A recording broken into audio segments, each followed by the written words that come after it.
भागलपुर में अगवानी पुल हादसा मामले में सूत्रों के हवाले से बड़ी खबर और खुलासा सामने आती हुई। एक हफ्ते पहले पुल में आई थी दरार। रविवार की सुबह इसका निरीक्षण भी किया गया था। कंपनी के इंजीनियर ने निरीक्षण किया। अधिकारियों को हादसे की आशंका थी और ऐसे में हटा लिए गए थे मशीन और कर्मचारी। दोपहर में ही प्लांट जो है वो खाली करके जो अधिकारी थे वो फरार हो चुके थे। यानी इनको पता था कि ये पुल किसी भी वक्त धराशायी हो सकता है, गिर सकता है। जो जानकारी सूत्रों के हवाले से इस वक्त सामने आती हुई, देखिए किस तरीके से जो बड़ी जानकारी और खुलासा है सामने आ रहा है।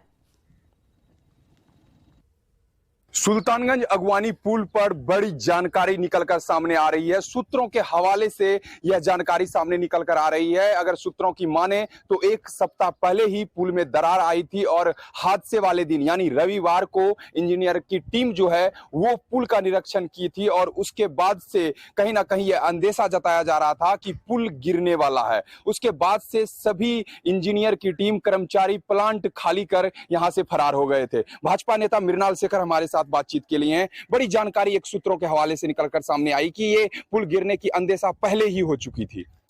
देखिए, आपकी जानकारी बिल्कुल दुरुस्त है।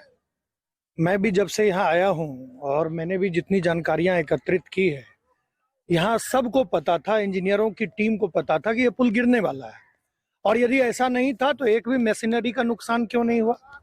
कंस्ट्रक्शन कंपनी का कोई जो है, एक भी वहां पर कोई मशीनरी नहीं लगी थी, कोई ऐसा सिस्टम नहीं काम कर रहा था जिससे उसको कोई नुकसान हो। एक एक व्यक्ति आज इस बात से पीड़ित है और जो लोकशाही है, अफसरशाही है, वो बेलगाम है।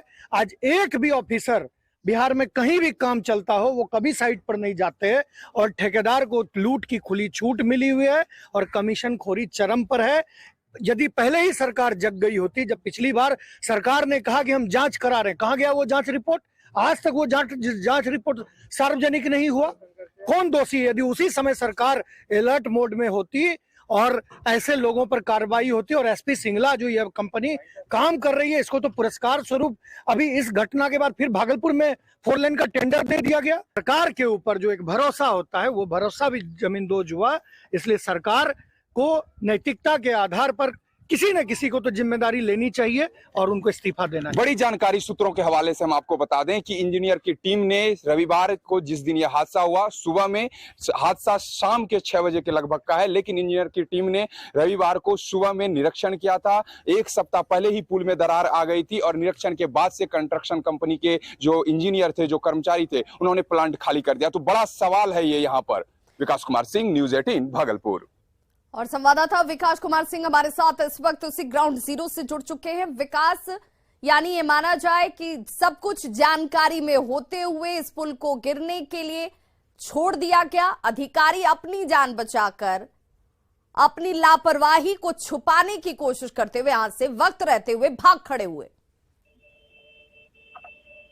देखिए, जो सूत्रों के हवाले से खबर आ रही है, जो स्थानीय लोग बता रहे हैं कि एक सप्ताह पहले ही यहाँ पर कंस्ट्रक्शन कंपनी के द्वारा इंजीनियर की टीम को बुलाया गया था और इंजीनियर की टीम जो है लगातार पुल का निरीक्षण कर रही थी और एक सप्ताह पहले ही अंदेशा हो गया था दरार आने के बाद से कि कहीं ना कहीं पुल में खराबी आ गई है। हादसे के दिन जो है शाम में हादसा हुआ है, लेकिन सुबह में इंजीनियर की टीम और गतिविधि जो है वो तेज कर दी गई थी और जिसके बाद से इंजीनियर की टीम ने निरीक्षण किया और कंस्ट्रक्शन कंपनी को यह जानकारी दी कि कहीं ना कहीं यह पुल जो है वो गिरने वाली है। जिसके बाद से दोपहर में ही कंस्ट्रक्शन कंपनी के सभी अधिकारी, कर्मचारी जो थे वो यहाँ से फरार हो गए और उसके बाद से शाम में 6 बजे हादसा हुई है।